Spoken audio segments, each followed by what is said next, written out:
Boa noite, meninas. Deus abençoe a todas nós.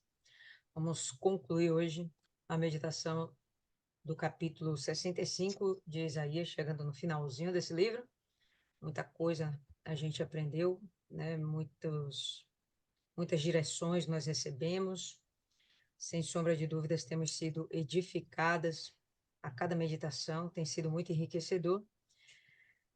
Lembrando que Isaías, ele é um livro extremamente completo. Ele fala das coisas do passado, do presente, da época e do futuro, coisas do Apocalipse, do reino messiânico. E coincidência ou não, o livro da Bíblia todo, ele tem 66 capítulos, assim como o livro de Isaías também tem 66 capítulos. Tanto que é muito comum as pessoas chamarem o livro de Isaías como uma mini Bíblia. Então, a gente já está terminando essa mini Bíblia e espero que vocês continuem aqui com a gente até o final. E vamos orar para a gente continuar essa meditação de hoje, tá bom? Senhor Deus Todo-Poderoso, estamos aqui diante da tua santíssima presença. O Senhor fala em tua palavra, onde dois ou mais estivessem reunidos, ali o Senhor estaria presente. Somos mais que dois ou três nesse momento, meu Pai, e pedimos que o Senhor venha se fazer presente e que o Senhor venha nos encher dos teus ensinamentos, não para que a gente esteja sobrecarregada de informações, mas que de fato a gente possa mudar o nosso proceder, nosso comportamento, termos de fato, meu Pai, novas práticas de vida, para que possamos exalar a tua santidade. Venha nos ensinar, venha abrir a nossa mente. Fala dentro da nossa necessidade. Cada um de nós aqui tem uma necessidade.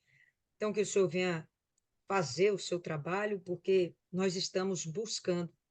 Agora, a nossa expectativa é que o Senhor venha se entregar para nós.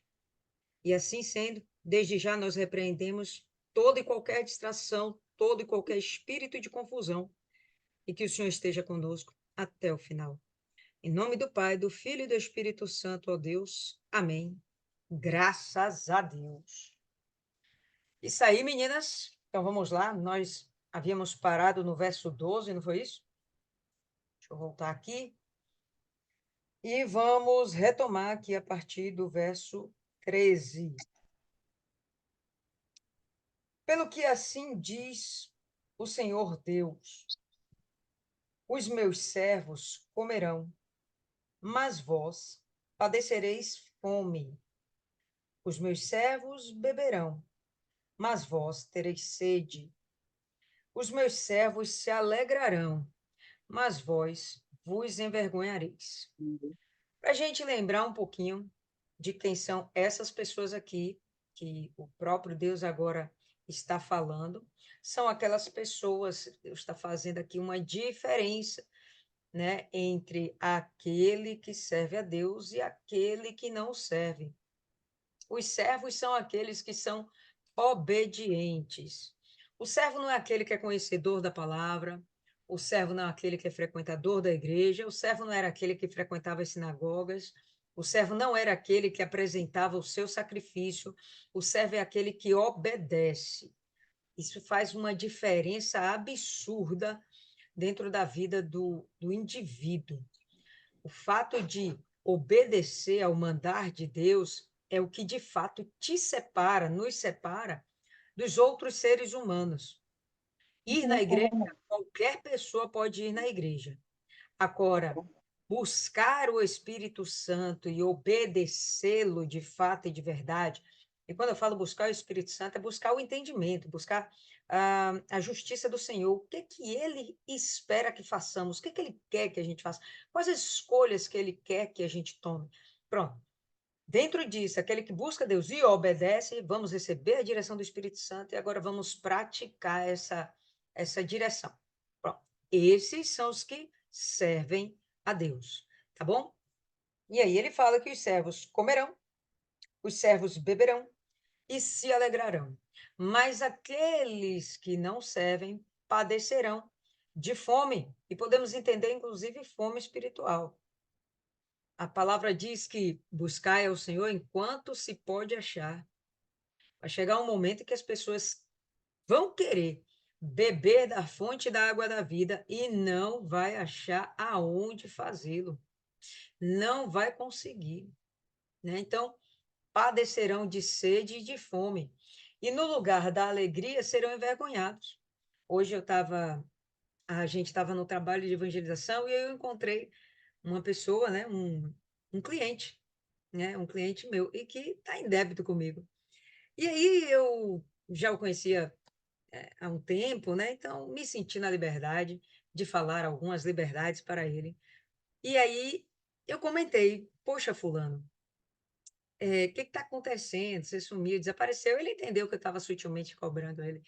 Aí ele falou, poxa, mas é porque meu pai veio morar comigo, eu estou passando dificuldade, não estou conseguindo trabalhar direito porque eu preciso dar muita atenção ao meu pai, e blá, blá, blá, blá, blá, blá. E eu falei, fulano, me permita, mas desde que eu te conheço, isso já fazem mais de 10 anos, desde que eu te conheço, você só vem diminuindo. Seus problemas só vêm aumentando e sua condição, em todos os sentidos, está ficando cada vez pior. Não é hora já de você buscar a Deus? E ele parou assim. Sabe quando você tem aquele choque de realidade? Aí ele parou. É verdade. Né? Então, e eu usei essa palavra aqui. Não foi nem que eu lembrasse disso aqui, mas eu estou lembrando da situação que eu falei. Se você estivesse buscando a Deus, você ia estar feliz e satisfeito. Mas você não está buscando a Deus, está acontecendo isso aí com sua vida, você está sendo envergonhado. E é fato, né? É desagradável você estar devendo a alguém, e aí você dá de cara com alguém que você está devendo. É extremamente constrangedor, né? Alguém que liga para você, que você sabe que é cobrador, você nem atende. Aí, aí quando menos espera, você se bate com a pessoa na rua. Pô, extremamente chato. Então, uma situação de vergonha. Bom, essa é só uma situação. Existem muitas outras mais, pessoal. Você viver dependendo de terceiros, isso é uma vergonha, né? Você não ter o bom e o melhor dessa terra, isso é uma vergonha. Uma coisa é quando você está no processo, tá certo? Você está encaminhada, ou melhor, na caminhada para alcançar todos os seus objetivos, né? Mas imagina você já ter 10, 15, 20 anos de igreja e 20 anos conhecendo Jesus, não vou nem falar de igreja. Você tem 10, 15, 20 anos de conhecer Jesus e a vida, né, atrasada. É uma vergonha. As pessoas perguntam: cadê seu Deus? Não é assim que falam? Enfim, essas mesmas questões eram feitas a essas pessoas aqui de Isaías, tá? Eles estavam vivendo momentos de vergonha, ou melhor, viveriam, né? Porque aqui uma profecia estaria se referindo ao futuro. Um futuro que aconteceu com Judá dentro de cerca de 200 anos. Judá se tornou escravo da Babilônia. É uma situação de extrema vergonha, diga-se de passagem. Você não teria nem o direito, a liberdade de cultuar seu Deus. Lembra quando Nabucodonosor ele levanta uma estátua e diz para que todos do reino se prostrassem diante daquela estátua para adorar, e nenhum outro Deus poderia ser adorado? Então, você, quando lembra do livro de Daniel, você começa a perceber porque tinha muita restrição até para você adorar o seu Deus. Uma condição de extrema vergonha mesmo, tá? Atualmente, como a gente poderia referir isso? Né? Coisas que eu já falei antes. Você está tanto tempo e não conseguir vencer seus problemas porque você não tem o Espírito Santo, você não ter paz na sua vida porque você não tem o Espírito Santo. Isso é uma vergonha. Vou repetir. Estou falando com pessoas que estão no processo, está começando a conhecer Jesus agora, estão na caminhada. Uma pessoa de 10, 15, 20 anos, isso é vergonha. E, obviamente, depende de você, depende da gente mudar essa situação, tá bom? Então, só para que isso, mais uma vez, seja constatado, vai para Malaquias, no capítulo 3, um verso que todo mundo conhece, mas vamos ler aqui juntos. Malaquias é o último livro do Antigo Testamento. precedendo Mateus, o primeiro livro do Novo Testamento. Capítulo 3, todo mundo já abriu? No verso 18, fala assim: então vereis outra vez a diferença entre o justo e o ímpio, entre o que serve a Deus e o que não o serve. Né? Pode voltar aí para Isaías. Então, Malaquias falou a mesma coisa de Isaías. Deus falou várias vezes o mesmo ensinamento para o seu povo. Se me servir, vocês vão ter de tudo. Eu servirei vocês. Mas se vocês não me servirem, então vocês vão ter que ser servidos pelos seus deuses. Só que não existe outro Deus além do Deus vivo de Israel. Verso 14. Os meus servos cantarão por terem o coração alegre, mas vós gritareis com angústia de coração e uivareis em quebrantamento de espírito. Tristão isso aqui, né, pessoal? Uma condição triste. Bacana e lindo o servo. Vão cantar de alegria. Vocês querem estar entusiasmados na hora que vocês estiverem louvando a Deus? Vocês vão para a igreja de Vilas do Atlântico, reunião das 8 horas da manhã, e fica muito atenta no momento da pós-adoração na pessoa da dona Cida.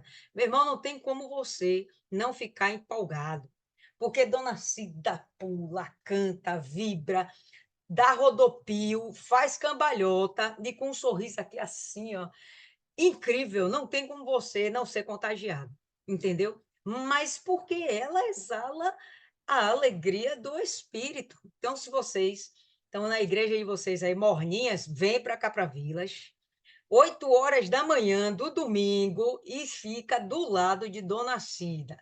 Vocês vão ver que coisa contagiante. E vocês, nós, temos que ser assim, igualzinho a ela. Eu acho interessante. Como a gente às vezes trabalha no salão, a gente dá uma rodadinha no salão, acaba a busca do Espírito Santo, pessoal, e as pessoas estão com uma cara de depressão, que eu fico assim olhando, meu Deus, não parece que buscaram o Deus vivo. Parece que buscaram a morte. É uma cara assim fechada. Mas você olha para Dona Cida, não, Dona Cida não. Dona Cida está com o sorriso aqui. É assim mesmo. Eu não entendo como é que as pessoas terminam de buscar o Espírito Santo e elas ficam de cara fechada. Que até para bater palma, na hora que está louvando a Deus, bate palma, parece que está dormindo. Eu não entendo. Mas sabe que isso é uma realidade que eu vejo muitas vezes, não é uma vez ou outra, não, gente. Eu vejo isso muitas vezes. As pessoas terminam de buscar o Espírito Santo e a gente não vê a face brilhar. É estranhíssimo. E de vez em quando tem algumas pessoas que a gente acompanha, né? Então aí a gente, vou repetir, aproveita que está de uniforme, não é que eu fico tomando parte da vida dos outros, não, mas aqueles que eu acompanho, eu quero ver a evolução. E aí, quando a gente passa pelas pessoas, tem umas que estão alegres, eu fecho, pô, essa daí, o Espírito Santo falou com ela, o Espírito Santo, ela adorou a Deus de verdade, houve entrega, fica uma coisa assim que você percebe que houve comunhão com Deus, que houve e que está havendo comunhão com Deus. E tem outras que ficam numa cara murcha. Falei, pô. E é um dos sinais, né? Os olhos refletem a condição da alma, é ou não é? O rosto, ele mostra como está o seu estado interior. Então, se você está alegre, se você está feliz, obviamente que você vai demonstrar, você vai, né, irradiar, vai fazer isso aqui. Os meus servos cantarão por terem o coração alegre. Vai exalar o que está dentro do coração. Não é cantar porque está cantando um louvor na igreja ou porque está tocando um louvor na rádio. Não, é porque o coração está alegre. É você está andando na rua, você está cantarolando sozinha. E não cantarola para fora, ou melhor, para dentro, não. É sorrindo, é com alegria mesmo.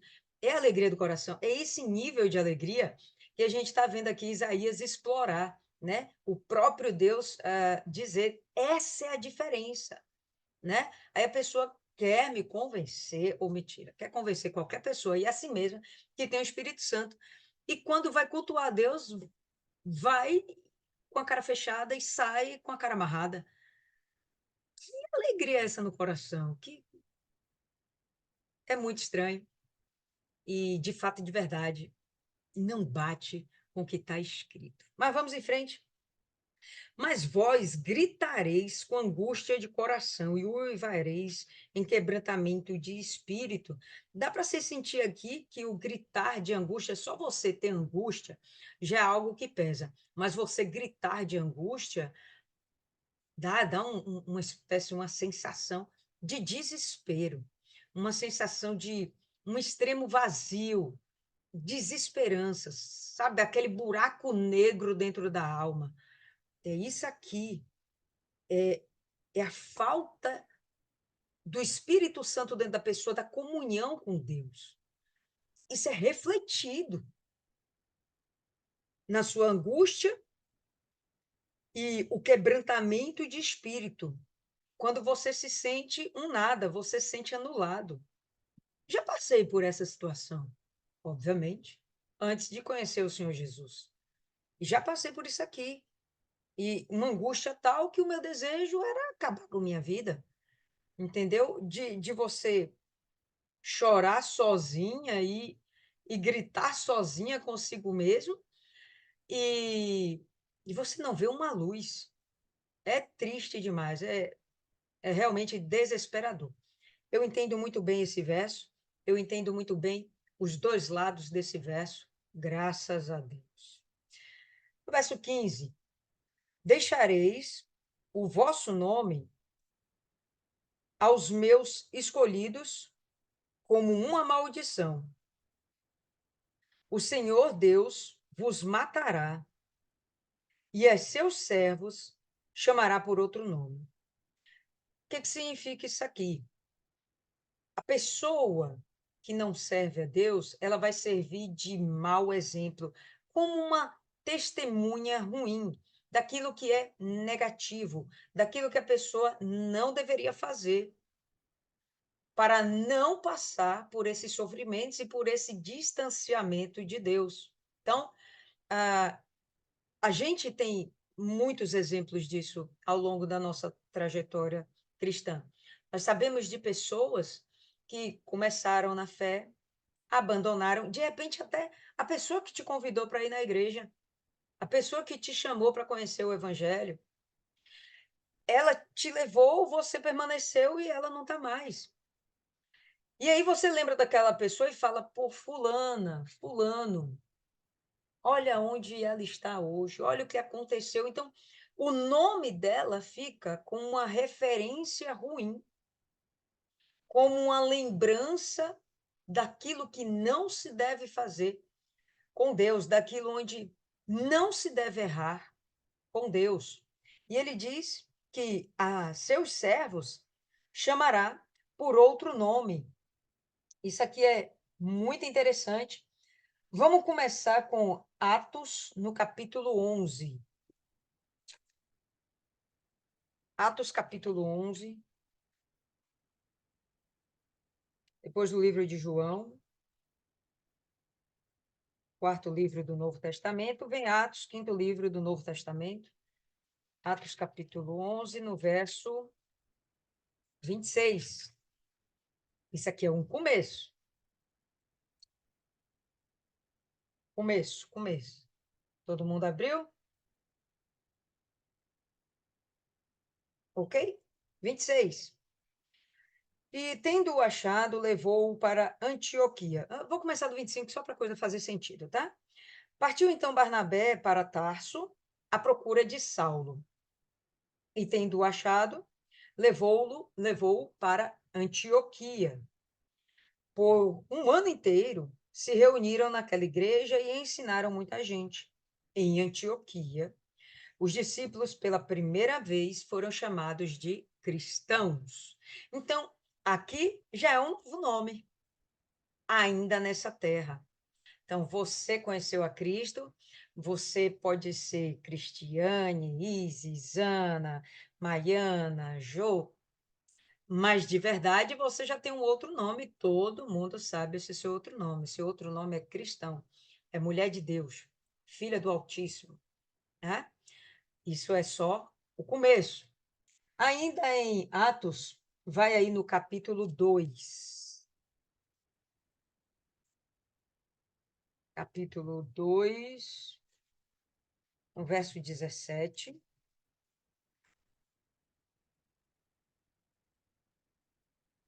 A gente vai ter o seguinte: nos últimos dias, diz Deus, o meu espírito, nos últimos dias, diz Deus, do meu espírito derramarei sobre toda a carne.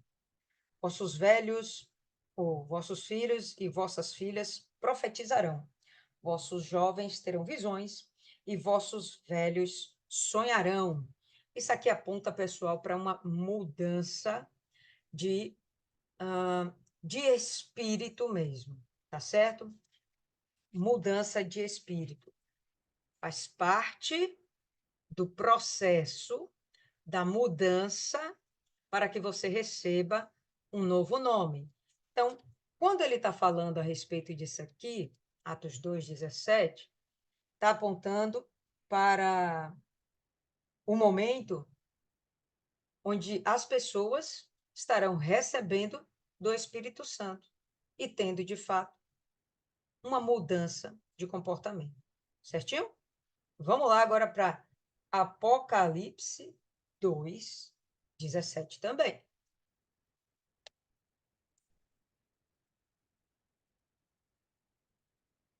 Apocalipse 2:17. E Deus. Todo mundo? Fala assim. Quem tem ouvidos, ouça o que o Espírito diz às igrejas. Ao que vencer, darei do maná escondido. Também lhe darei uma pedra branca e na pedra um novo nome escrito, o qual ninguém conhece senão aquele que o recebe. Não sei se vocês sabem, mas o Novo Testamento ele foi escrito totalmente na língua grega. Bom, foi escrito na língua grega porque ela era a língua mais falada naquela época, devido a uma intensa influência helenística, certo? Dos gregos. Dentro disso, eles trabalhavam, falavam, baseado na cultura dos gregos. Existem várias teses que justificam ou que explicam o motivo do uso dessa pedrinha branca aqui em Apocalipse. Mas uma das teorias mais aceitas é que se refere aos atletas quando estavam lá nos Jogos Olímpicos, nos Jogos Romanos. Quando eles ganhavam, eram vitoriosos, eles recebiam uma pedra branca. Essa pedra branca daria a ele o acesso a um banquete que seria feito em sua homenagem. Então, vários atletas, vários competidores, alguns venceram, e aí pessoas importantes, notórias e os vencedores poderiam ter acesso a esse banquete, mas somente com essa pedrinha. É como se fosse um convite, um voucher, que daria acesso para eles, ok? Sabe o que eu acho interessante? É que Deus está falando aqui em Apocalipse, que vai dar do maná escondido. E o maná vai sempre nos remeter ao pão, ao alimento diário, que veio do próprio Deus. E aí depois ele fala de uma pedrinha com um novo nome, que vai nos dar acesso ao reino celestial, ao reino do Senhor Jesus, onde lá nós vamos ter um banquete, a grande ceia do Senhor. É interessante que bate muito bem essa história grega com essa intenção aqui na Bíblia, né? Então, receberemos um novo nome. Começamos lá atrás. Começamos sendo chamados de cristãos. Por quê? Por causa da mudança do nosso interior, do nosso espírito, né? Da nossa alma, das nossas intenções. Ok? E apontando para o reino do céu, a gente vai ter uma pedrinha com um novo nome. A ideia de nome é o seguinte: quem dá o nome é quem tem posse sobre aquela coisa ou pessoa. Quem te deu seu nome? Seu pai e sua mãe. As pessoas que possuem você ou possuíam enquanto você era criança. Quem vai dar esse nome aqui agora, né, na pedrinha branca, vai ser o próprio Deus. Ele vai te dar um nome novo, vai me dar um nome novo. Por quê? Porque ele agora é nosso dono, nós somos propriedade dele, propriedade exclusiva de Deus. Com esse novo nome, com essa pedrinha, nós vamos ter acesso ao reino de Deus, entendendo que agora pertencemos a Deus. Ficou claro isso aí? Isso é extremamente interessante. E para completar, abra em Colossenses, no capítulo 3. Colossenses está aí no meio da Bíblia. Procura aí que vocês vão achar.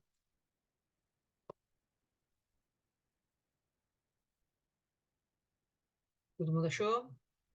Ainda estão procurando? Pronto. 1, 2 acharam, vamos em frente. Colossenses 3, no verso 10, olha só. Continuando aqui, a mesma mentalidade de transformação. E vos vestistes do novo, que se renova para o conhecimento segundo a imagem daquele que o criou. A história do renovai a vossa mente. Então, é isso aqui. A ideia de vestes sempre aponta para uma condição espiritual. Quando você lê vestes na Bíblia, já pode remeter o seu pensamento à condição espiritual. E ele fala aqui: novas vestes. Se vista do que é novo, tenha uma nova condição espiritual que se renova. E isso vai ter sempre um renovo. Tudo com o Espírito Santo é dinâmico. Até a rotina do Espírito Santo, ela é dinâmica. Nunca é parada. Nós temos uma rotina, todo mundo aqui tem uma rotina. Deus tem uma rotina, também tem uma rotina. E dentro dessa rotina, ela é sempre dinâmica. Isso é um assunto para a gente conversar em outro momento. Mas, enfim, tudo com o Espírito Santo é dinâmico, nunca é estático. Que se renova para o conhecimento, olha, o entendimento, a abertura de mente. Pessoal, se não muda o pensamento, não muda a condição. Se não muda o entendimento, a espiritualidade também não muda. Se você não entende a vontade de Deus, o modus operandi de Deus, o projeto da salvação de Deus, você não vai mudar seu comportamento.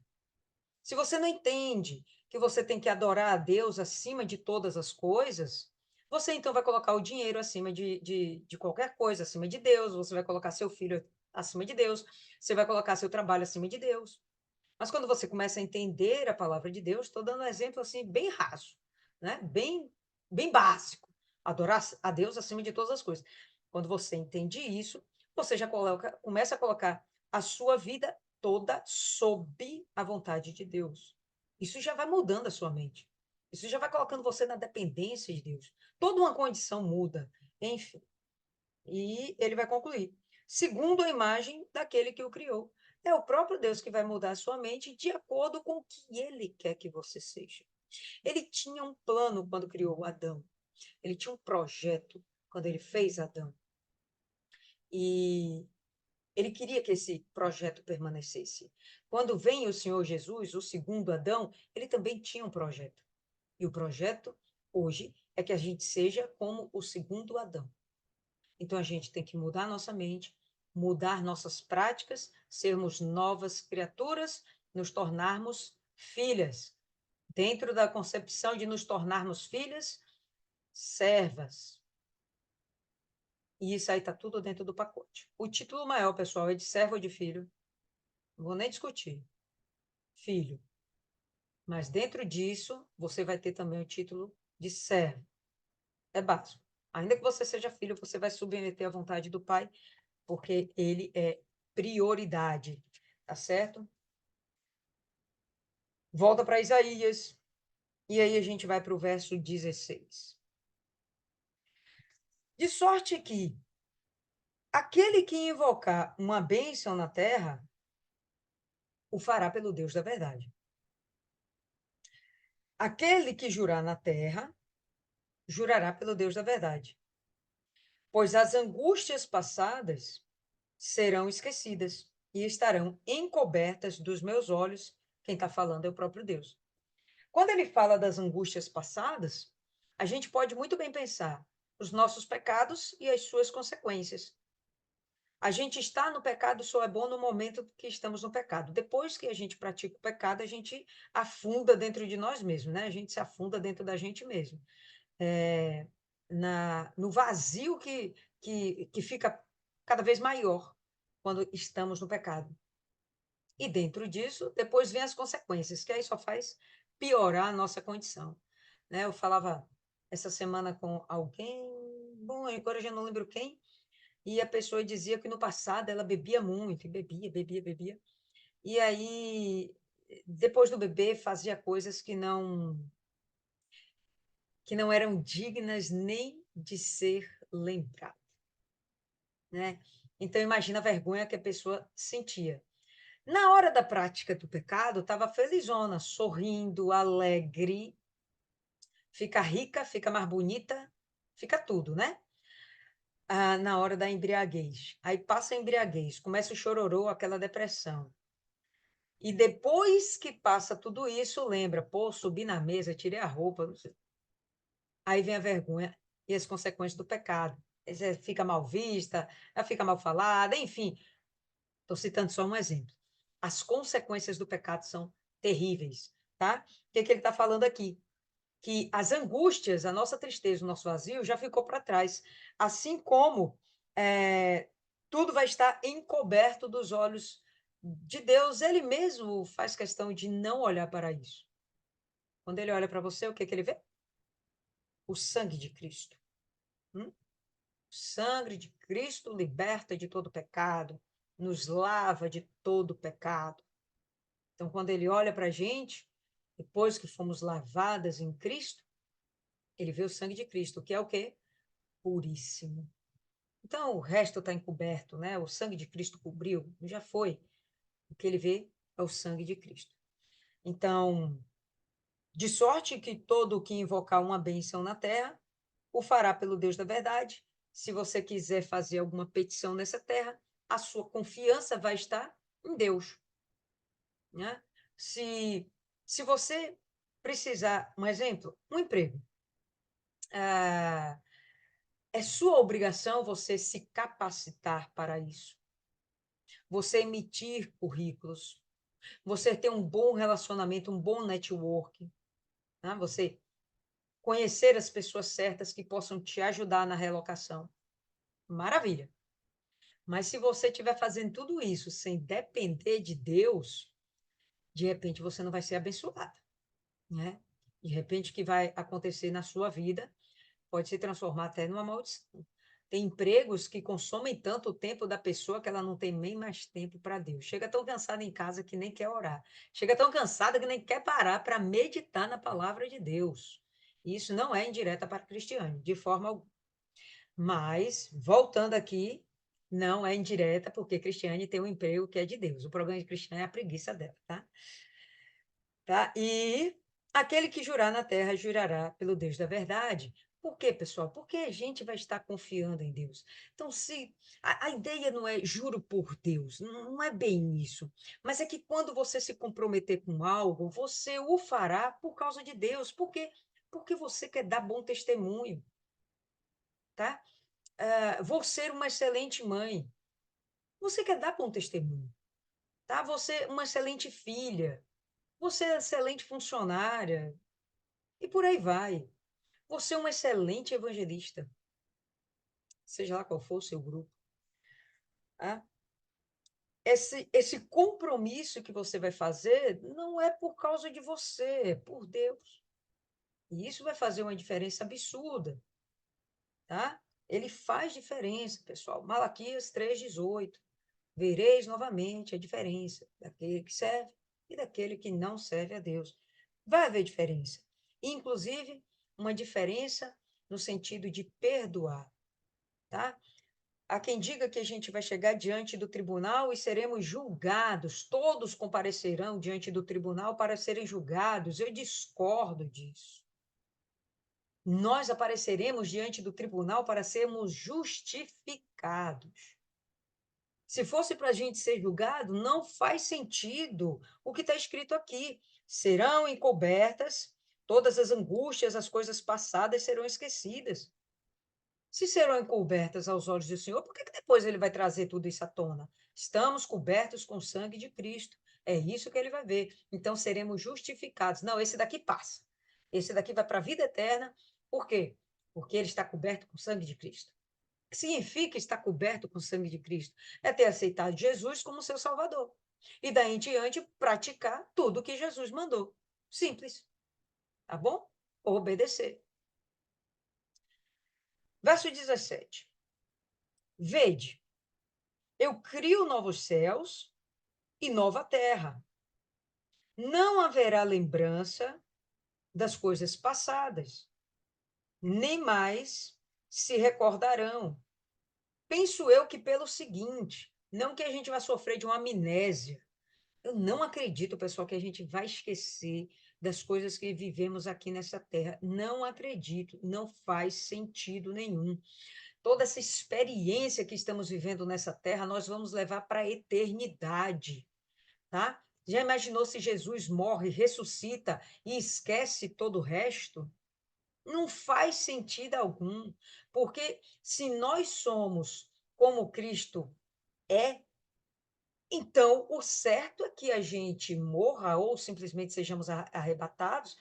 Se morrermos, seremos ressuscitados e vamos levar toda a nossa bagagem junto. Já imaginou Jesus morreu, ressuscitou e esqueceu que ele morreu pelos nossos pecados? Faz algum sentido? Por que faz sentido a gente morrer e esquecer todo o nosso passado, toda a nossa história? Nosso corpo vai ficar podre, mas o espírito não faz sentido a gente esquecer a nossa vida aqui nessa terra. Tudo isso vai servir de testemunho. É meu pensamento. Mas, quando ele fala aqui de que não haverá lembrança das coisas passadas, nem mais se recordarão, é porque não tem por que ser lembrado. Se nós estaremos já numa outra vida, onde já passamos esse estágio, não tem mais por que lembrar do passado. Hoje, muitas de nós aqui já concluiu o segundo grau, muitas de nós já passamos pela faculdade, e o fato de estarmos em um determinado nível já faz com que se torne desnecessário lembrar de coisas que nós vivemos lá na alfabetização. Você lembra quando você fazia caligrafia? É interessante você lembrar dessas coisas. Eu estou fazendo assim, uma correlação bem besta, né? Você lembra de quando você ficou de castigo na sala de aula porque você jogou a borracha no coleguinha? Por que você vai lembrar disso? Que relevância tem isso mais na sua vida? A relevância que tem é que ficou dentro de você, que você já sabe somar, multiplicar, você sabe escrever, você sabe ler um texto e fazer interpretação. Você sabe que existem 5 continentes. São 5, né, pessoal? Ou são 6? São 5, né? Esquece que agora. Pois é, nem lembro disso. Qual a relevância disso na minha vida? Hã? Tá? Então, tem coisas que vão ficar no passado porque não são interessantes serem lembradas mais. Agora estou em tempo de gozo, de alegria.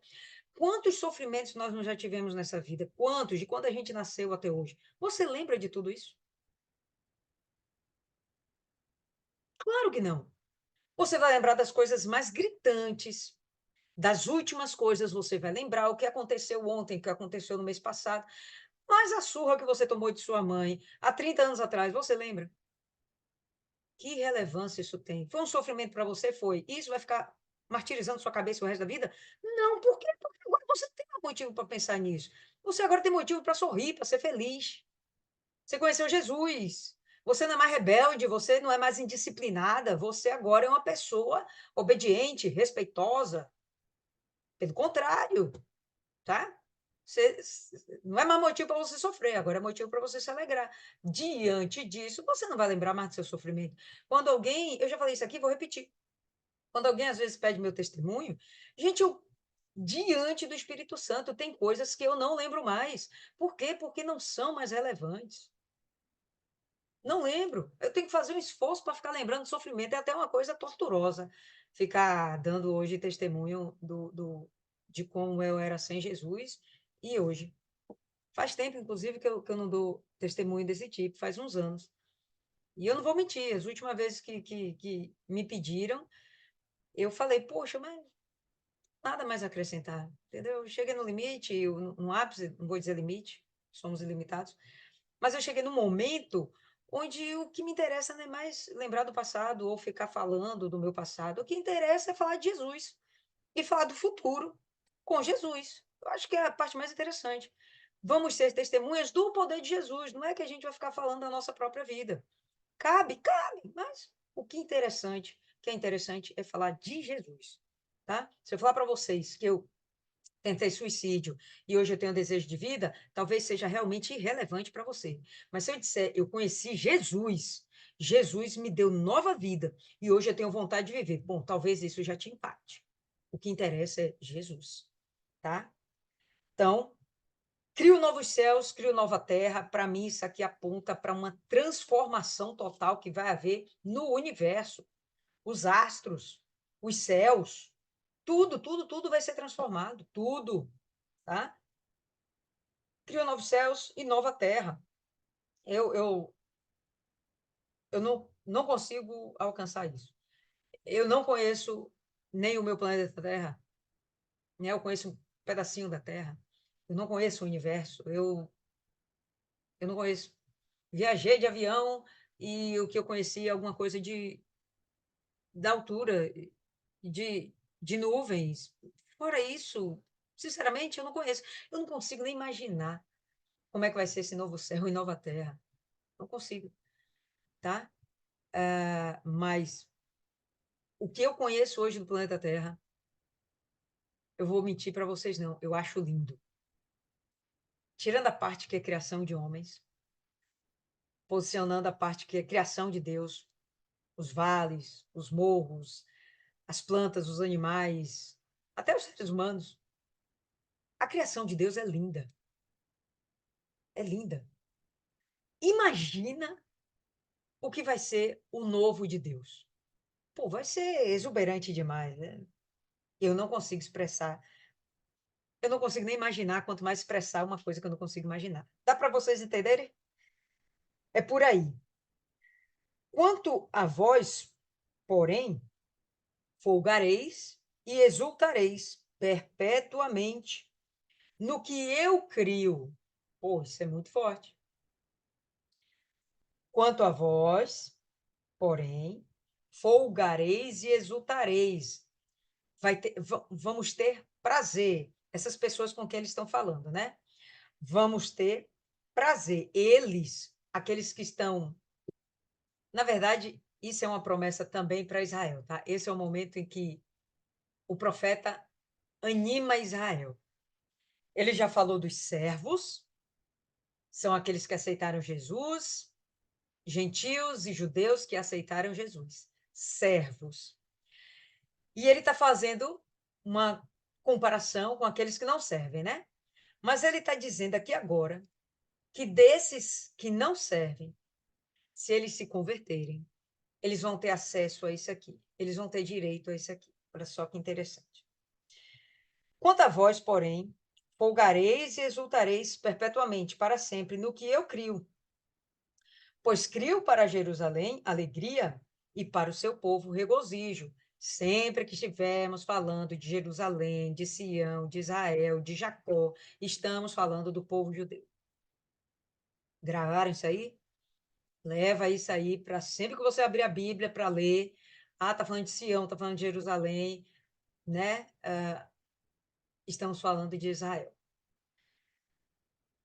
Então, crio para Jerusalém alegria e para o seu povo regozijo. Que povo? O povo de Jerusalém. Que povo é esse, pessoal? Os judeus. Quem morava na época de Isaías em Jerusalém? Quem estava ouvindo essa profecia? Judeus. Não haverá mais nela criança que viva poucos dias. Eu achei aqui interessantíssimo. Nem velho que não cumpra os seus dias. criança que viva poucos dias. Então, a mortalidade infantil não vai existir, né? Porque não haverá criança que viva poucos dias. É um tempo tal onde crianças viverão muito. Mas o que que você acha que é criança viver muito? Quantos anos você acha que é isso? 10 anos? 20 anos? 30? 100 anos? Quanto tempo durará uma infância?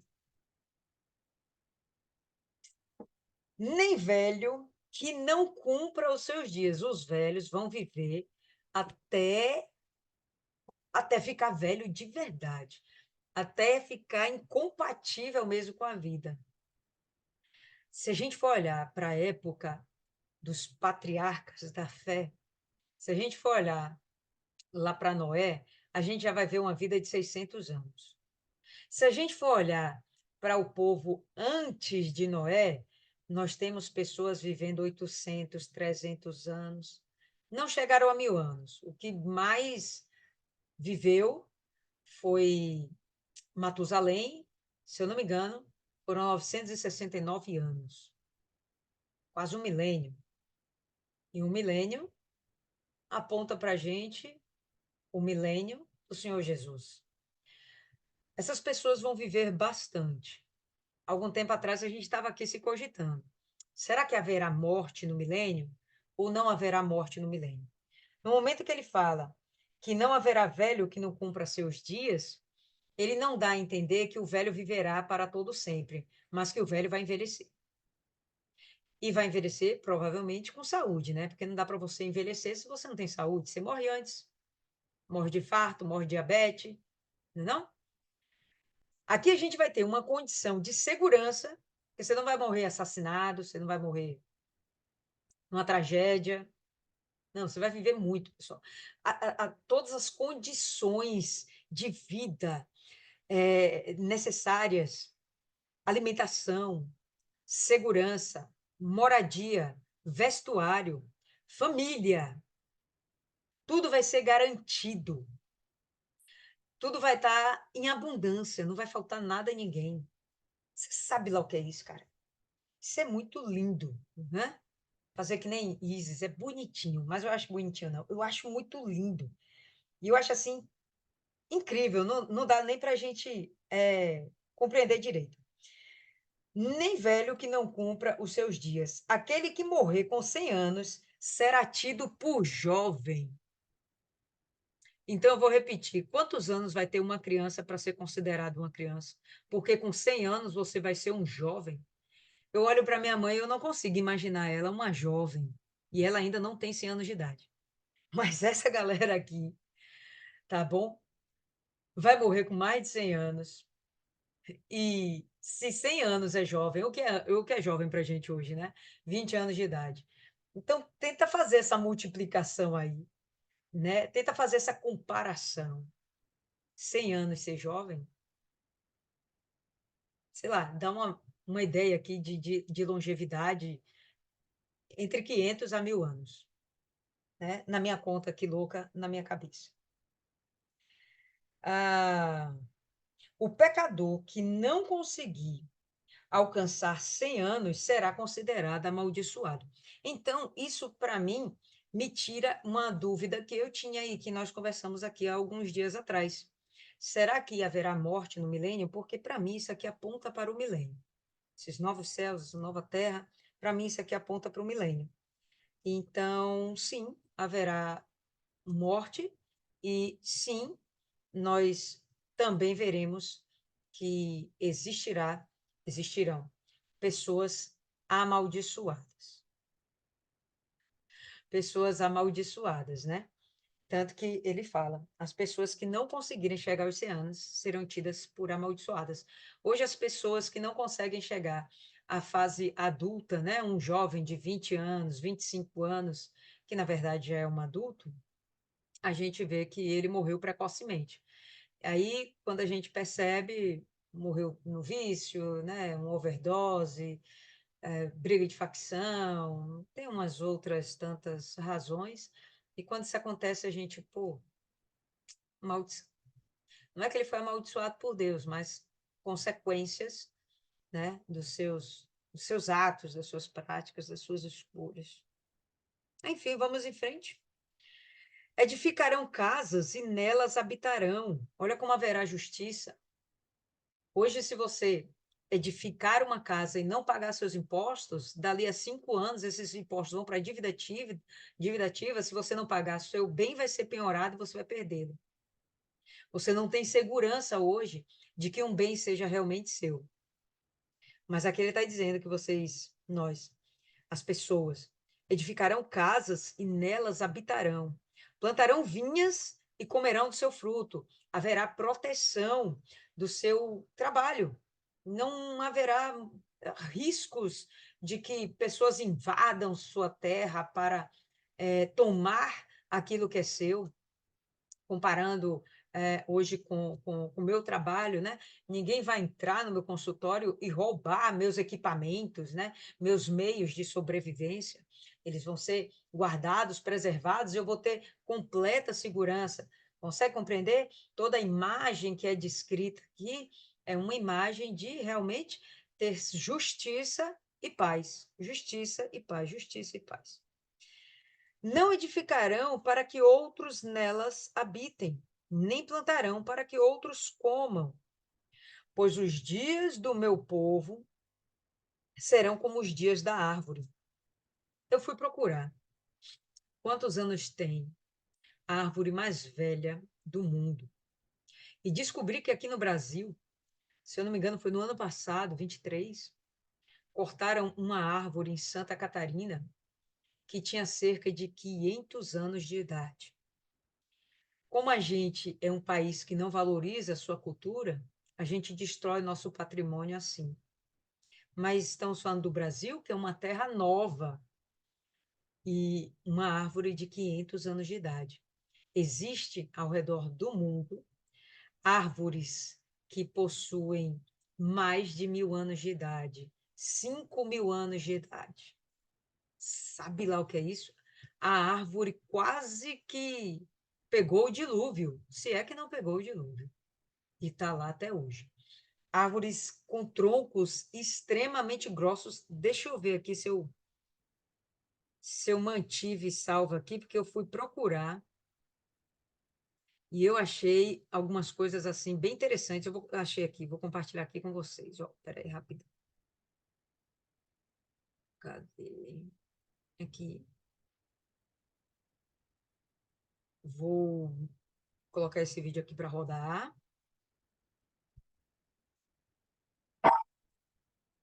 Ó, vocês estão vendo aqui a pessoa pendurada? Olha essa árvore, gente, como é gigantesca. Se eu não me engano, não, eu vou me enganar, eu não vou nem dizer para vocês quantos anos essa árvore tem. Eu posso pegar essa informação depois. Mas ela tem muitos anos de vida. Mas deu para ver aí que tipo de árvore é essa, cara? É uma sequoia. E essa árvore ela está nos Estados Unidos. Mas eu vou parar por aqui. Mas dá para ter noção, né? Do monstro que ela é.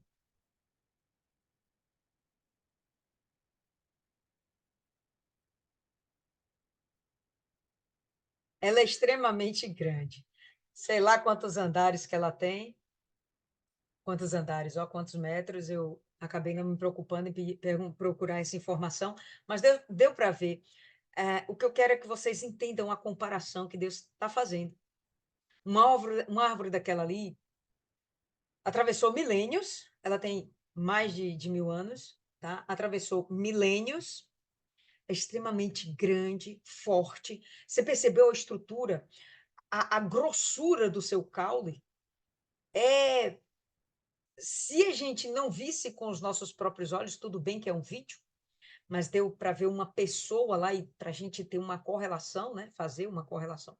Se a gente não visse, talvez a gente nunca acreditasse numa coisa como aquela. Mas é uma árvore assombrosa, maravilhosa. Olha o que ele chega e fala aqui. Pois os dias do meu povo serão como os dias da árvore. Quantos anos tem árvores? Quantos anos podem durar árvores? Se não fossem os desmatamentos, quanto tempo árvores poderiam durar? Nós temos ao redor do planeta várias árvores com mais de 1000 anos. Várias. Algumas com mais de 5000 anos. Teve uma que eu vi que estimam que ela tenha 9000 anos, mas aí eu já acho que é superestimar realmente a idade dela, porque eu realmente acredito que a vida aqui na Terra surgiu de acordo com o que está escrito na Bíblia, em torno de seus 6.000 e 6.500 anos, tá? Não temos milhões de anos sobre a Terra. Mas vamos lá. Então, pois os dias do meu povo serão como os dias da árvore, e os meus eleitos desfrutarão das obras das mãos até a velhice, viverão às custas do governo, viverão às custas do Estado. Será um ambiente comunista? Tem que alfinetar, não tem jeito. Não, pessoal, cada um vai viver do que produz e todo mundo vai ter direito a seu pedacinho de terra. Vai todo mundo plantar e colher? Talvez não. Com certeza vão existir as necessidades, outras profissões, enfim, e cada um vai viver do fruto do seu trabalho, tá? Todos vão viver do fruto do seu trabalho, o que significa que vai ser uma vida honrada, digna. Ele não está falando que vão passar aperto ou necessidade. Não vai vir de graça das mãos de Jesus. Todo mundo vai trabalhar, mas dentro do seu trabalho vai conquistar. Bacana, Isis, aí que você trouxe. E não vai trabalhar para os outros. Você vai trabalhar para você. Tudo empreendedor, né? Topzera? Tudo empreendedor. Você que tem Bolsa Família aí, esqueça, isso não vai existir. Não vai existir. Não trabalharão inutilmente, nem terão filhos para calamidade, pois serão um povo bendito do Senhor. Eles e os seus descendentes com eles. Antes que clamem, responderei. Rapaz, é só vir na sua mente a ideia de clamar a Deus. Deus já respondeu. Forte. Deus vai estar atento aos seus passos. Por quê? Porque você é bonitinha? Não, porque você é obediente. Porque você é serva, porque você é eleito. Aquele conceito de que o servo obedece. Não é o servo que vai para a igreja, não é o servo que busca o Espírito Santo, é o servo que busca o Espírito Santo e obedece o mandar do Espírito Santo. Tá? Antes que clamem, responderei. Estando eles ainda falando, os ouvirei. O lobo e o cordeiro se apacentarão juntos. Apacentar significa se alimentar. O lobo e o cordeiro. O cordeiro ser apacentado, você já imagina que ele vai comer graminha, né? Vai comer mato. Mas você imagina um lobo comendo mato? Não, o lobo é caçador, ele é carnívoro. Mas aqui será um tempo onde a natureza dos animais também vai ser transformada. E o lobo e o cordeiro vão comer juntos. O lobo não vai ser predador do cordeiro.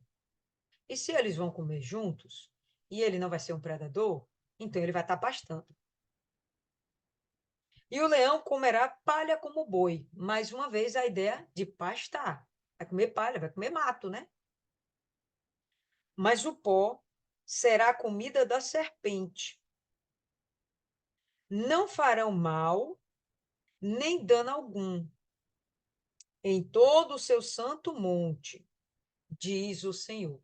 Então, para Jerusalém, esse novo céu e nova terra, pessoal, para mim realmente vai ser algo, aquela ideia, né, da Jerusalém que desce do céu, onde não vai precisar de luz do sol ou luz da lua, ainda que a luz não emita luz própria, mas ela ilumina. Por quê? Porque a presença do próprio Senhor estará lá. A presença do próprio Senhor estará lá e ele vai iluminar, e esse Senhor é o Senhor Jesus. E aqui eu quero fazer uma observação, que a gente deixa um pouquinho mais para frente. Esse será um tempo onde haverá uma paz plena, justiça perfeita, mas você vê que aqui no finalzinho do verso 25, ele fala: não farão mal nem dano algum em todo o meu santo monte. Eu não sei, não, nesse momento, sinceramente, eu não sei. Se vocês sabem, me falem. Se isso aqui vai ser estendido para todo o planeta Terra. Eu não sei se isso aqui vai ser só em Jerusalém. Quando ele fala meu santo monte, ele está falando de Sião, do Monte Sião. Ali naquela região, na Jerusalém que desceu do céu, será um momento de perfeita paz e justiça. Talvez até por isso que os povos vão afluir para lá. A gente viu isso em outros capítulos de Isaías, né? Que os povos virão do Egito, irão da Arábia, a turma vai toda para lá. Vão em busca de quê? Disso aqui, essa prosperidade, essa justiça. As pessoas hoje pensam em ir para a Europa. Vou sair do Brasil, vou para a Europa. Por quê? Porque aqui a gente paga imposto e não vê o retorno. A gente trabalha para ficar mantendo uma classe política. A gente quer segurança, mas a gente, dentro das ruas, estamos inseguros, podemos ser assaltados, mortos. A gente quer saúde e não temos acesso a isso. Enfim, um país injusto. E a gente pensa, não, vou para a Europa, vou para os Estados Unidos, porque lá existe mais justiça, vou ser melhor remunerada, vou ser reconhecida. E muitas pessoas vão para lá porque sim, é melhor do que o Brasil, o que não significa que sejam nações plenamente justas e onde haja paz plena. Isso é um grande engano. Mas aqui, nesse tempo, nesse lugar, sob esse governo, vai haver isso aqui, e as pessoas afluirão para lá. Por isso é muito fácil entender quando o profeta diz que Isaías terá Isaías, ó, que Jerusalém terá os seus termos alargados, suas fronteiras vão ser alargadas, porque será tanto povo que não caberá nela. Muitas pessoas afluíram para lá. Isso aí, Isis, uma imigração em massa, né? Então, talvez o resto do planeta não esteja vivendo nos primeiros momentos, nos primeiros anos, essa condição. Mas o objetivo vai ser que a gente restaure, sim, toda a Terra, tá certo? A ideia é que vai restaurar toda a Terra. Só não vai quem não quiser. Mas é isso, eu penso que não vai ficar restrito lá não, tá? Mas eu acho que no começo vai ser só lá. E depois, sob o governo do Senhor Jesus, todo o resto vai ser colocado em perfeita ordem. Talvez não perfeita, porque a gente viu aqui que tem pessoas que morreram antes e serão consideradas amaldiçoadas. Então vai ter pecado envolvido ainda, né? Vai ter alguma coisa errada ainda, mas enfim, vai ser um momento onde haverá muito mais paz do que o que a gente tem agora. Isso aponta muito, pessoal, para como no princípio era o jardim do Éden, um lugar de plena paz. Não havia guerra, contenda, briga, discussão. Adão e Eva se davam muito bem, comiam do que plantavam, do que cultivavam. O jardim estava lá, em princípio Deus plantou, depois eles cuidaram. Por quanto tempo isso perdurou, não sei, né? No mínimo mais de 100 anos, porque só com 130, se eu não me engano, é que Adão tem o seu primeiro filho, e aí então ele já tinha saído do Éden, né? Ah, os animais estavam lá e estava todo mundo em paz, ninguém era devorado pelos bichinhos e nem devorava os bichinhos. O Éden foi o princípio, ou melhor, a primeira ideia para que entendêssemos o que seria o reinado do Senhor Jesus. Sintetizando, era isso aí. Bom, eu falei com vocês que haviam 3 pontos que eu queria corrigir aqui com vocês, que eu falei equivocadamente ou em alguns momentos eu não tive certeza do que dizer, tá? Então, teve um dia que a gente estava falando aqui sobre esse reino milenar e falávamos se existiria um santuário. Por quê? Porque a gente vê que os povos estranhos, os povos da África, do Egito e tal, eles vão com rebanhos servir a Deus. Eles vão servir a Deus. A ideia de levar os rebanhos para servir aponta para um sacrifício. E aqui ficamos cogitando: haverá um templo ou não haverá um templo? Bom, pessoal, essa resposta ela está em Apocalipse 21, 22. Vou confessar para vocês que me passou batido, mas eu quero abrir agora com vocês e a gente vai corrigir isso aí, tá? Apocalipse 21, verso 22.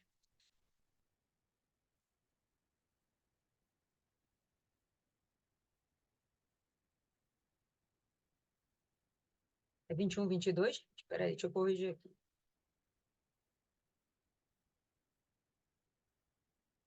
É isso mesmo, tá bom? Todo mundo?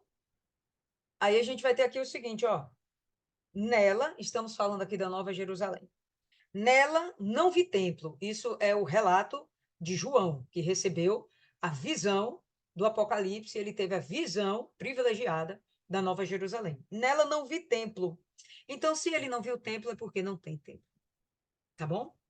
Por quê?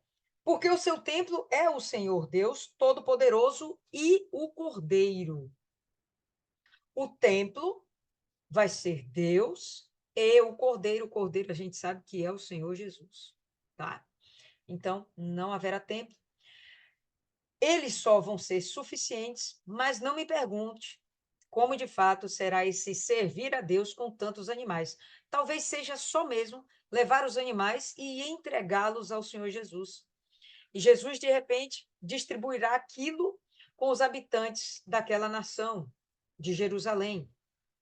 Não vou ficar aqui extrapolando a imaginação, porque de fato eu não sei exatamente que linha tomar nesse momento. O que eu sei é que eles servirão a Deus com seus rebanhos, mas não haverá um templo, porque assim diz a palavra.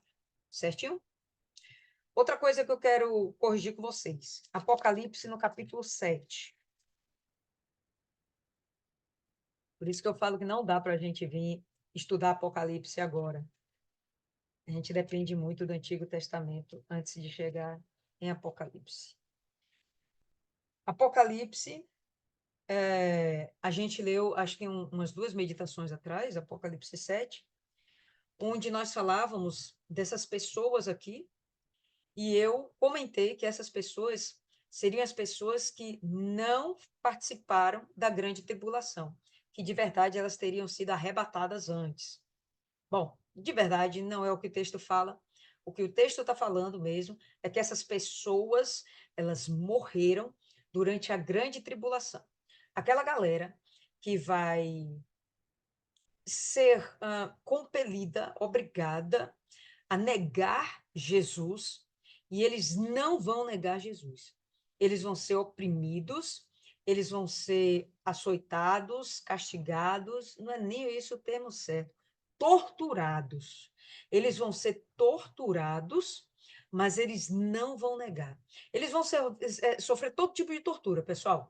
A tortura física, a dor na própria carne e a tortura mental, psicológica, emocional, de, por exemplo, ver um parente, um ente querido, filha, esposo, marido, sendo mortos ou mutilados ou torturados para que ele negasse a fé, né? Se você não negar a fé, seu filho vai sofrer. E ele vê o filho morrer aos poucos e ele ficar ali, não, eu não vou negar Jesus. Isso vai ser perturbador, mas, bom, se a pessoa ainda quiser a salvação, vai ser desse jeito. E é o que está escrito no capítulo 7, verso 4. Verso 4 não. Capítulo 7, 4 não. Não acredito que eu vou perder isso aqui. Peraí, viu? Não é o 4, não. Mas segura aí.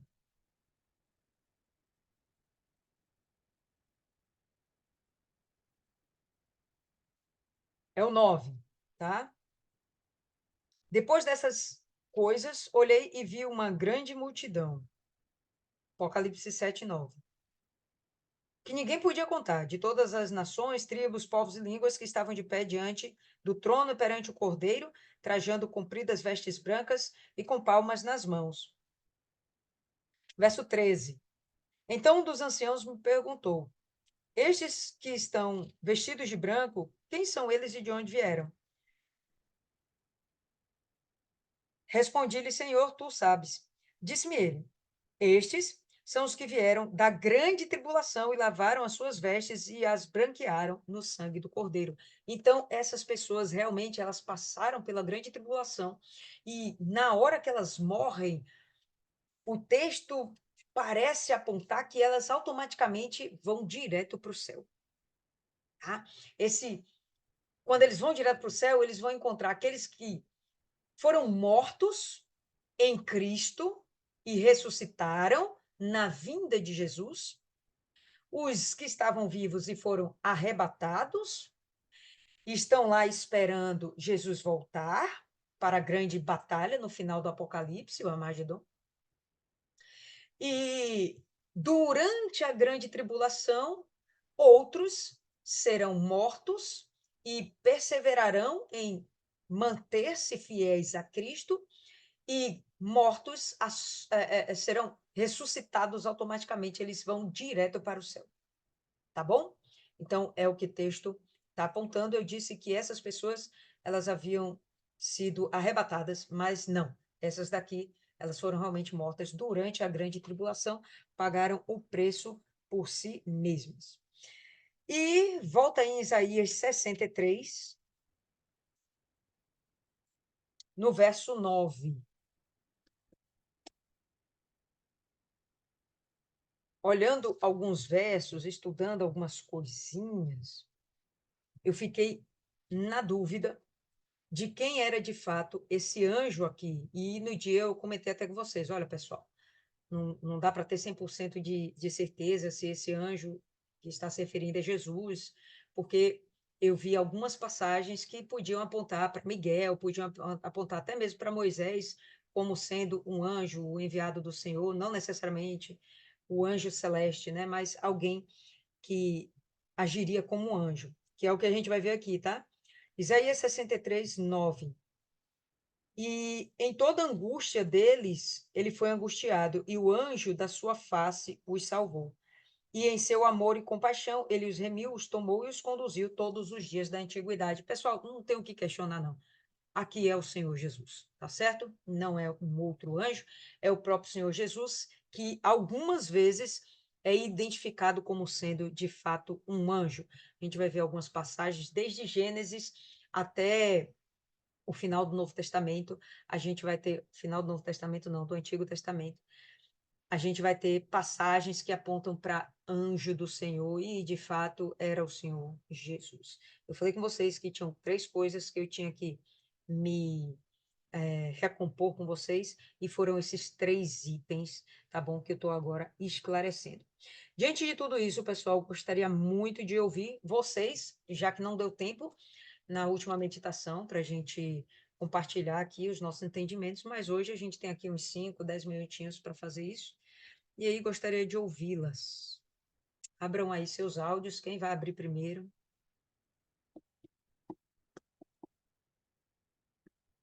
Ninguém? Olha, não me deixe nervosa, não. Rapaz, Rosa é uma enrolação, velho. Rosa fica dizendo toda hora que não pode falar. Pilha pura, pilha pura. Se ela tá quase dormindo lá, assim, ó. Mas deixa quieto. Fala aí, dona Cida, vá. Começa a senhora.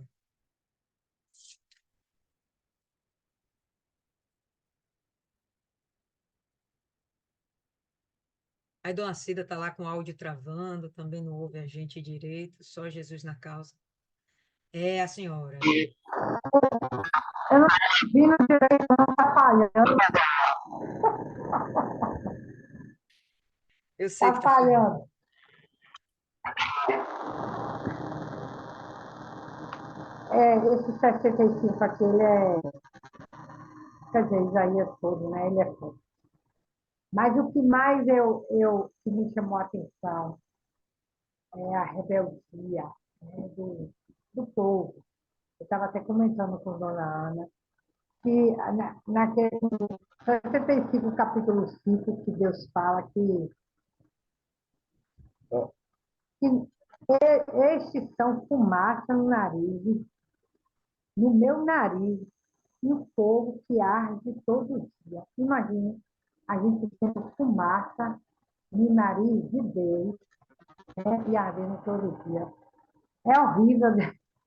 É triste um Deus que espera tanto da gente, que a gente faça a vontade dele para que ele venha fazer a nossa vontade, porque só depende da gente.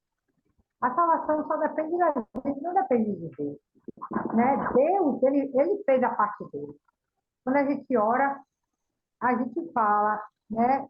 Ele fez, ele morreu na cruz, né? Como a evangelização que eu falo, né? Falando que é, Jesus morreu por nós. Aí o rapaz virou para morreu por nós? Quer dizer, tem gente que nem conhece o que Jesus fez por nós. Vê ali, passa na televisão. Eu creio que esse rapaz já assistiu os filmes de Jesus. Mas eles acham que é interação. Tem pessoas que acham que é interação, né? Não vê a total realidade de que Deus se aborrece. Deus, ele não suporta as pessoas que vivem na iniquidade. É como fumaça. Imagina, a gente toca fogo em alguma coisa, sobe um pouquinho da fumaça, a gente já fica irritado. Imagina ardendo todos os dias, né? Isso aqui me expõe atenção. E eu vou fazer o possível mais ainda, né? Para não irritar o todo. Depois eu vou botar lá no grupo Sacrifício. Eu achei muito interessante o que a filha de Bem Conselho falou. Eu vou mandar para que nós temos que nos preparar. Quando a gente sai para a luta, o que a gente vai na frente o que a gente faz, a gente tem que se revestir, né? De tirar as iniquidades, tirar o pecado. Pecado, se tiver pecado, a gente é ser humano, a gente é carne, mas a gente tem que sempre estar desviando do pecado. O pecado chama, né? O pecado nos chama. A carne, né? A gente luta contra ela, mas a gente tem que se desviar, porque Deus, ele se irrita demais com isso. A salvação é maravilhosa, mas é difícil. Eu tenho a salvação, uma coisa muito difícil. Então, a gente tem que procurar cada dia mais se endireitar. Né? Não vamos ser puros, porque não tem como. A gente é carne, vive no vaso de barro, né? Mas vamos procurar ter aquele coração com integridade, pedir a Deus que Ele mude. Porque quando Ele vê vontade na gente, Ele faz a nossa vontade. Ele é o olheiro, né? E nós somos barro. Ele vai cuidando e vai nos fazendo de acordo com o que a gente dá vazão a Ele para fazer. Isso aqui me chamou muita atenção e eu não quero ser essa fumaça. Deus me livre, eu quero. De jeito nenhum. É Perfeito, isso que dona fica para Cida. mim. Perfeito, perfeito. Fala aí, dona Cristiane. A Cristiane já fechou o vídeo é porque está quase dormindo. Acorde, acorde. Bora. Tem 2 minutos aí para você falar. Dona Lília já estava escrevendo uma mensagem aqui dizendo: tô indo dormir. Vá, faz, daqui a pouco você dorme. A gente já está Já acabando. até já fechei minha Bíblia já e apaguei a luz. Mas pode falar com a Mas boca, não vamos. tem problema não. Não, só pegando o gancho aí do que Dona Cida falou, né? Desse rapaz aí que o obreiro Fagner estava evangelizando hoje. E o obreiro disse que falou com ele que Jesus morreu por nós e ressuscitou. E aí ele olhou para o obreiro e falou assim: É, dizem que ele ressuscitou, né? Como se fosse assim a coisa mais natural. Ele tá cego, como o obreiro Fagner falou.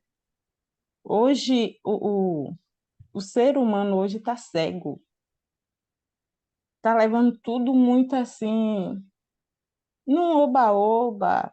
Às vezes até já ouviu falar de Jesus, já foi evangelizado, mas quando a gente vai falar é como se fosse uma coisa tão assim, supérflua, assim, que não faz sentido nenhum, né, para ele.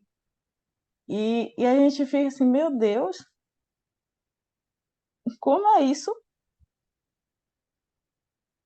Dizem que ele ressuscitou. E aí na passagem, né, de Isaías, está falando dos que vão. É porque eu já fechei a Bíblia. Aqueles que são maus, né? Que vai sofrer, que Deus disse que vai matar. E se a gente for falar isso para alguém, a pessoa ainda vai ter a cara de pau de olhar para a gente e dizer assim: Mas Deus vai matar? Deus mata?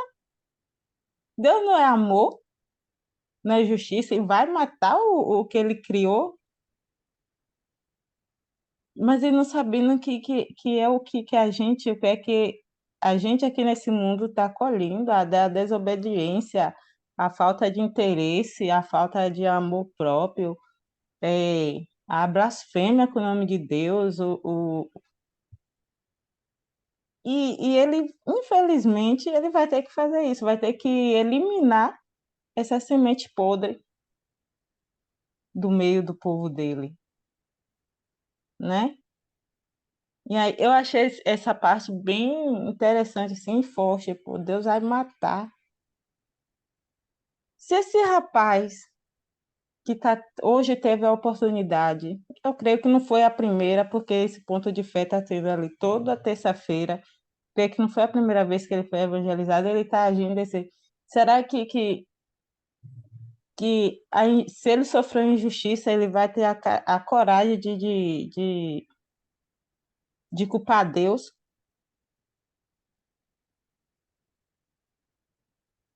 por aquela injustiça? Se no momento que ele teve a oportunidade de se voltar, ele não quis.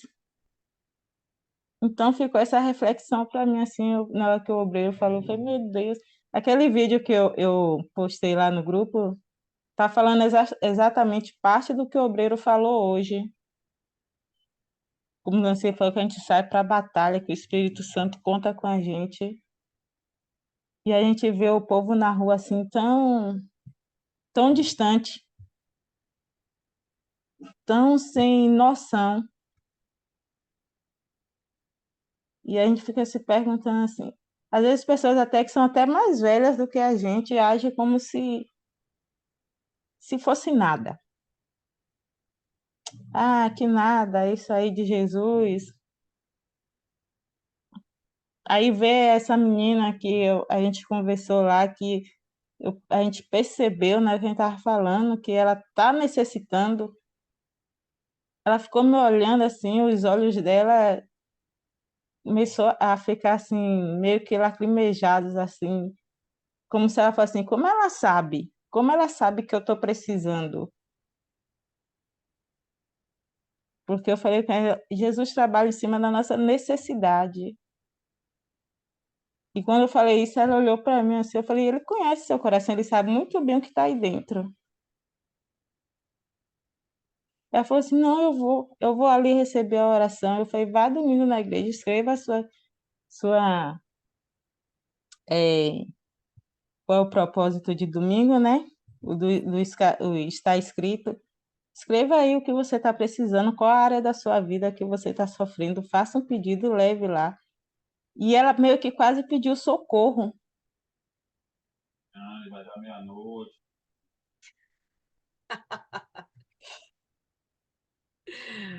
Tá liberada, Cristina. É isso, Dori. Fechou, fechou, Cristiane, fechou. Para finalizar aqui, só para finalizar, Viviane. E aí a gente conclui.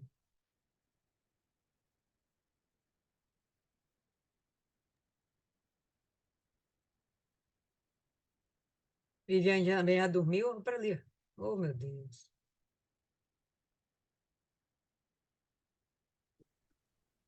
Oi, gente. Tá saindo áudio? Eu tô Tá, falando e não tá. agora tá saindo, agora tá saindo. Deixa eu falar aqui rapidinho. É muito forte esse capítulo de Isaías, né? Todo ele, né? Tava com uma dúvida aqui, dona Lília, na verdade. Esse novo céus e nova terra tá falando os 1000 anos que o Senhor Jesus vai reinar aqui, né? Sim, aponta para isso. É. Minha dúvida foi essa aqui, que eu achei essa parte aqui muito forte, né? Que ele vai falando, né? Muito glorioso. É, o que vai acontecer, né? No novo céus e nova terra. É, a nossa é imensurável, não tem como a gente descrever, né? Imaginar ou pensar como vai ser, né? E é isso também, pensei que o que Cristiane falou também, eu concordo. O amor de muitos esfriarão. As pessoas hoje estão muito dispersas, como está escrito também na palavra de Deus, né, que diz que o maligno cega o entendimento das pessoas, né? Cega, não deixa a pessoa, quer que a pessoa fique dispersa mesmo, envolvida com as coisas do mundo, envolvida com a internet, e para elas, assim, é tipo balela, historinha da carochinha. Pensa que a Bíblia foi o homem que escreveu, o homem assim, né? Foi inspirado por Deus, né? Que é conto de fadas, que isso, o diabo quer tudo isso aí, por quê? Para ceifar vidas, para roubar almas, o maior número de almas possível, para ele levar. Aí então, Deus conta com a gente, né? Que somos servos, os evangelistas, os obreiros. Ele conta com a gente, que ele abriu o nosso entendimento. A quem foi revelado o braço do Senhor? Então, ele conta conosco para que a gente venha, né, poder salvar essas almas, ajudar essas vidas, né, abrir o entendimento, né, e para a gente plantar a semente, né, dona Lilian? Plantar a semente, aí o Espírito Santo vai agir na vida dessas pessoas para abrir o entendimento e salvar a alma, né? Como domingo mesmo, eu estava até em Vilas de noite com Dona Jo, e Dona Jo tá aí. Foi glorioso com o Bispo Sérgio. Não conhecia a igreja aí de Vilas, foi a primeira vez que eu fui. Foi glorioso, assim, a mensagem que ele falou ali é isso, a salvação é individual, é uma coisa assim, é individual, você eu não posso salvar ninguém, não posso salvar minha mãe, não posso salvar meu pai, não posso, sabe, a palavra que ele deu ali é uma coisa intransferível, é você, é sua decisão, é você que decide isso, né, para salvar a sua alma, é uma decisão. Então foi glorioso essa noite de 18 horas, foi muito bom. E é isso. Eu não tenho muito que falar desses versículos, mas foi muito forte esse capítulo 65, né, que a gente estava falando, 65. Fechou. Deixe seu áudio aberto, Viviane. Você mesma faz a oração de encerramento e vamos parar por aqui, pessoal. Tá certo. Senhor nosso Deus e nosso Pai, em nome do Senhor Jesus, meu Deus, entramos em tua presença nesse exato momento, Senhor, para te agradecer, Senhor, por mais uma oportunidade que o Senhor está nos dando, meu Pai, de abrir o nosso entendimento na tua palavra, meu Deus, que a gente venha guardá-la, meu Pai, guardá-la como um tesouro precioso, meu Deus, que o Senhor venha nos sustentar, que o Senhor, meu Pai, venha nos revelar cada dia mais, meu Deus, a tua palavra, para que a gente venha aprofundar, meu Deus, para que a gente venha ser alicerçado na rocha que é o Senhor, meu Pai. Meu Deus, eu te agradeço, Senhor, por esse grupo do sacrifício, meu Pai. Abençoa a vida de cada uma delas, meu Deus, que o Senhor venha guardar, meu Deus, a vida, a salvação, meu Pai, que é o bem mais precioso que nós temos, meu Pai. Não é nada desse mundo, meu Deus. Não é casa, não é bens, não é trabalho, não são pessoas.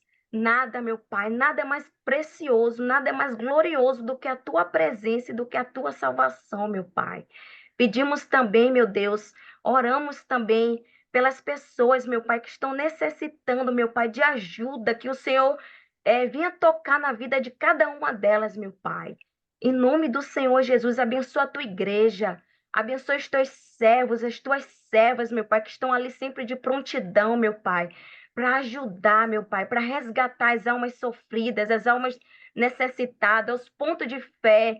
Dia de domingo é evangelização, meu Deus. Que o Senhor venha capacitar os evangelistas, meu Pai.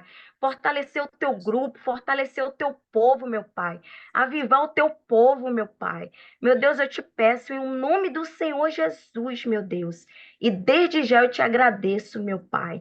Em nome do Pai, do Filho e do Espírito Santo. Amém. Isso aí, povo lindo. Então, por hoje é só. A gente se vê quinta-feira. Tem mais, tá bom? Deus te abençoe.